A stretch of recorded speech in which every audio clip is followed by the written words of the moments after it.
Chapter 6. The prosecutor catches Mitya. Something utterly unexpected and amazing to Mitya followed. He could never, even a minute before, have conceived that anyone could behave like that to him, Mitya Karamazov.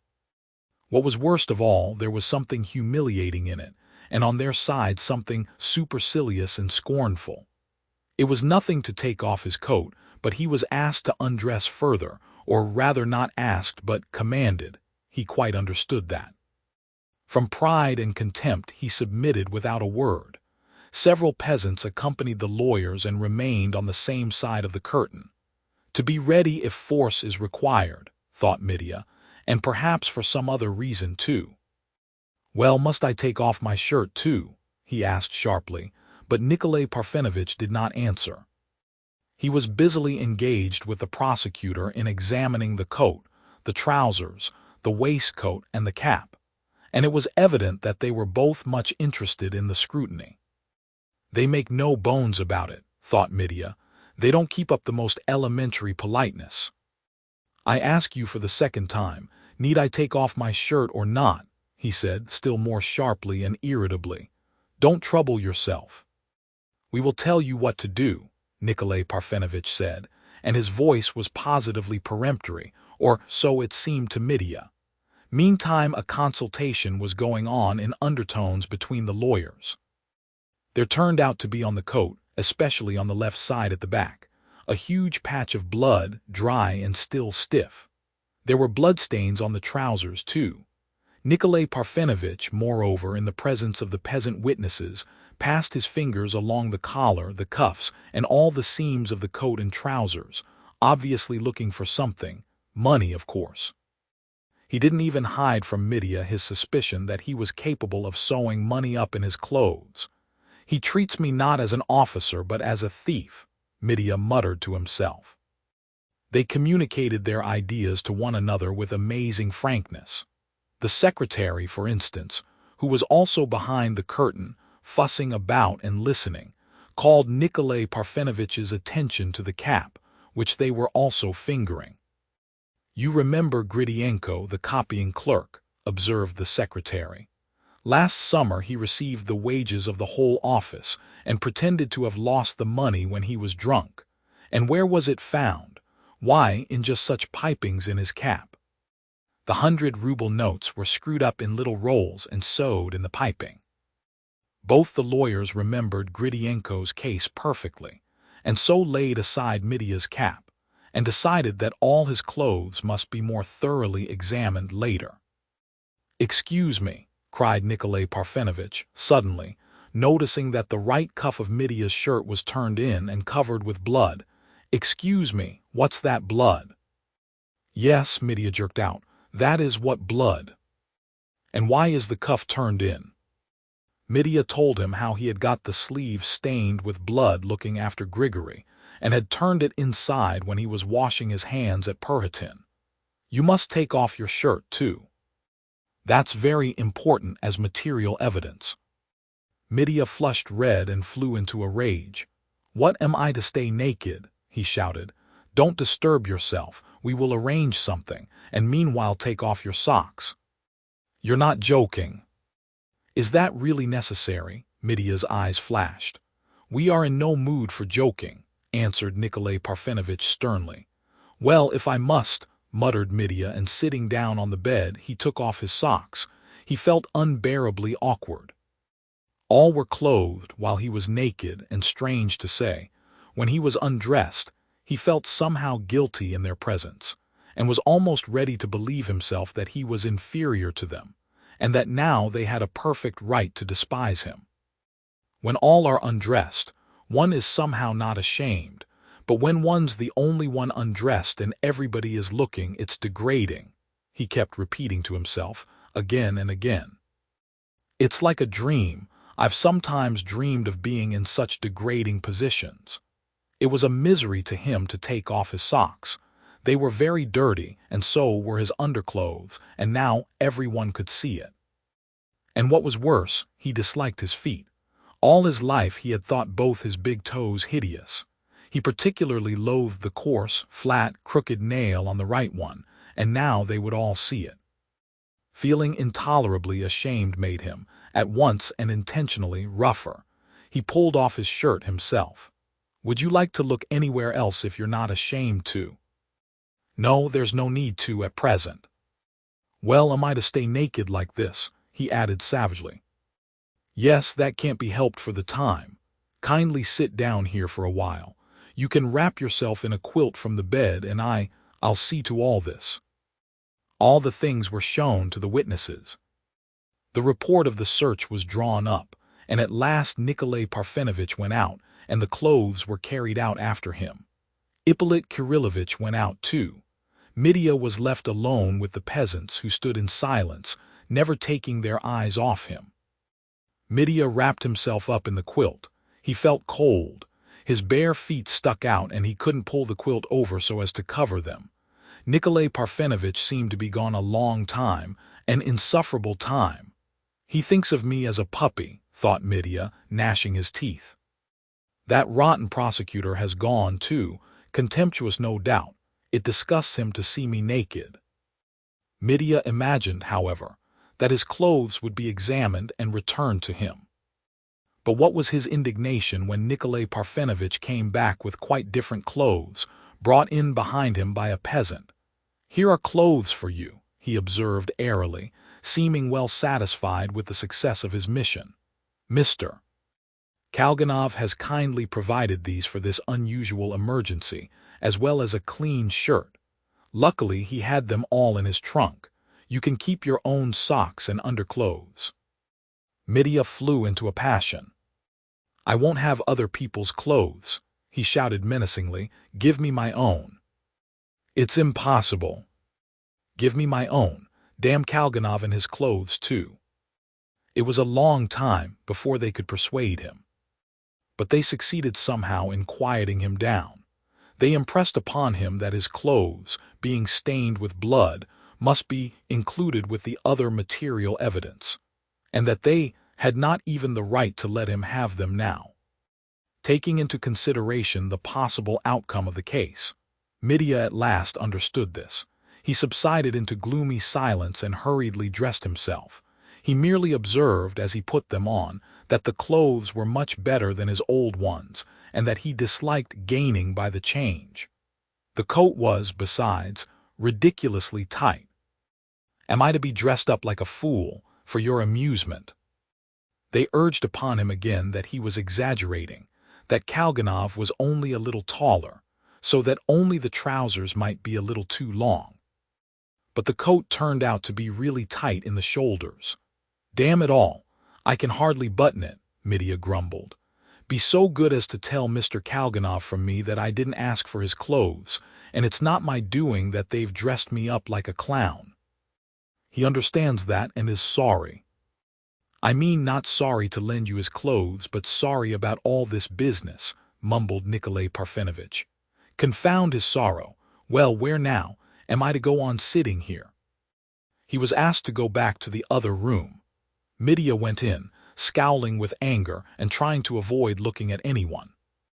Dressed in another man's clothes, he felt himself disgraced, even in the eyes of the peasants, and of Trifon Borisovitch, whose face appeared for some reason in the doorway and vanished immediately.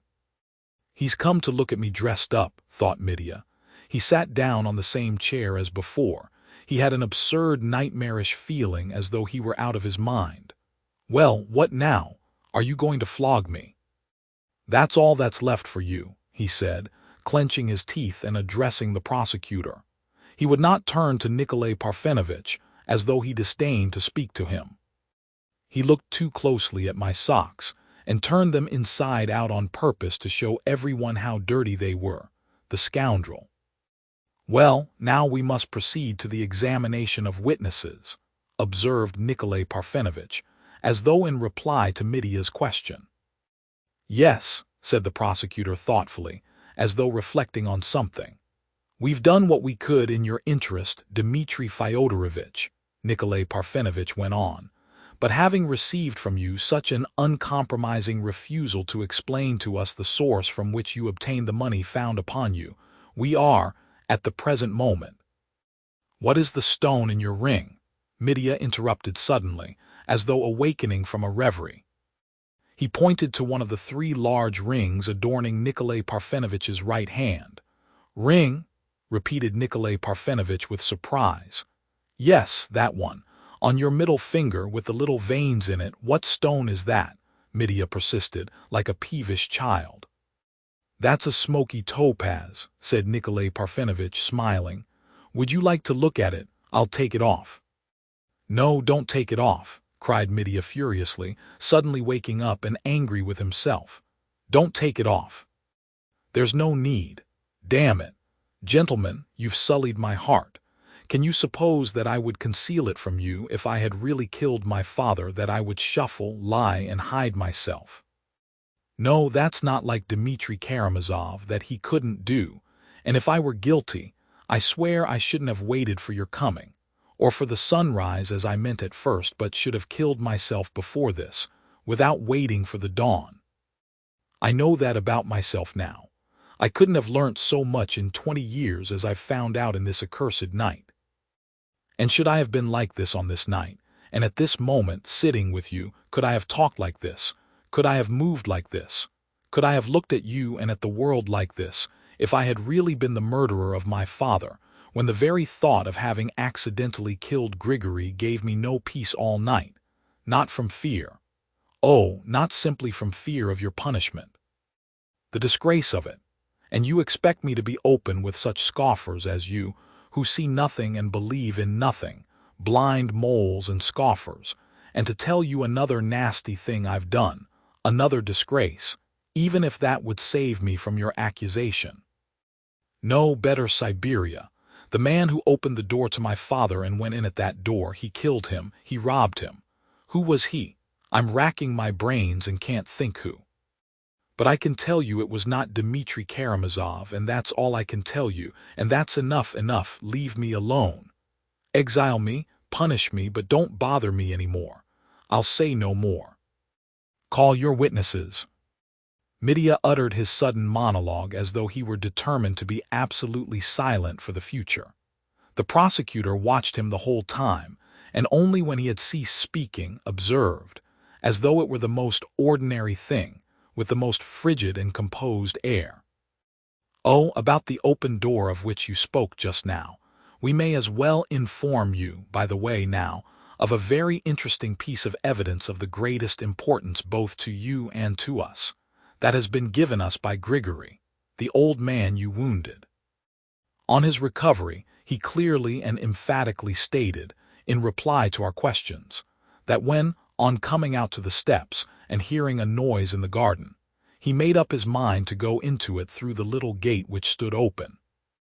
Before he noticed you running, as you have told us already, in the dark from the open window where you saw your father, he, Grigory, glanced to the left, and while noticing the open window, observed at the same time, much nearer to him, the door, standing wide open, that door which you have stated to have been shut the whole time you were in the garden. I will not conceal from you that Grigory himself confidently affirms and bears witness that you must have run from that door, though, of course, he did not see you do so with his own eyes, since he only noticed you first some distance away in the garden, running towards the fence." Mitya had leapt up from his chair halfway through this speech. "Nonsense!" he yelled in a sudden frenzy. "It's a barefaced lie. He couldn't have seen the door open because it was shut. He's lying. I consider it my duty to repeat that he is firm in his statement. He does not waver. He adheres to it. We've cross-examined him several times." "Precisely. I have cross-examined him several times," Nikolay Parfenovitch confirmed warmly. "It's false. It's either an attempt to slander me or the hallucination of a madman," Mitya still shouted. "He's simply raving from loss of blood from the wound. He must have fancied it when he came to. He's raving." "Yes, but he noticed the open door, not when he came to after his injuries, but before that, as soon as he went into the garden from the lodge." "But it's false. It can't be so. He's slandering me from spite. He couldn't have seen it. I didn't come from the door," gasped Mitya. The prosecutor turned to Nikolay Parfenovitch and said to him impressively, "Confront him with it. Do you recognize this object?" Nikolay Parfenovitch laid upon the table a large and thick official envelope, on which 3 seals still remained intact. The envelope was empty and slit open at one end. Mitya stared at it with open eyes. It must be that envelope of my father's, the envelope that contained the 3,000 rubles, and if there's inscribed on it, allow me, for my little chicken. Yes, 3,000, he shouted. Do you see 3,000, do you see? Of course we see, but we didn't find the money in it. It was empty and lying on the floor by the bed behind the screen. For some seconds Mitya stood as though thunderstruck. "Gentlemen, it's Smerdyakov," he shouted suddenly at the top of his voice. "It's he who's murdered him. He's robbed him. No one else knew where the old man hid the envelope. It's Smerdyakov, that's clear now. But you, too, knew of the envelope and that it was under the pillow." "I never knew it. I've never seen it. This is the first time I've looked at it. I'd only heard of it from Smerdyakov.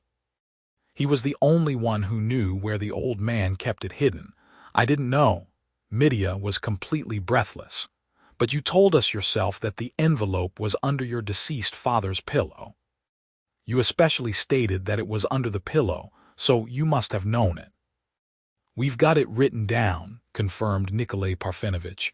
"Nonsense! It's absurd. I'd no idea it was under the pillow, and perhaps it wasn't under the pillow at all. It was just a chance guess that it was under the pillow. What does Smerdyakov say? Have you asked him where it was? What does Smerdyakov say? That's the chief point.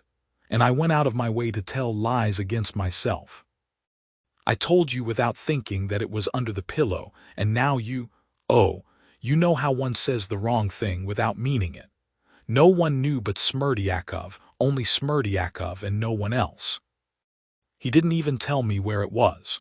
But it's his doing, his doing.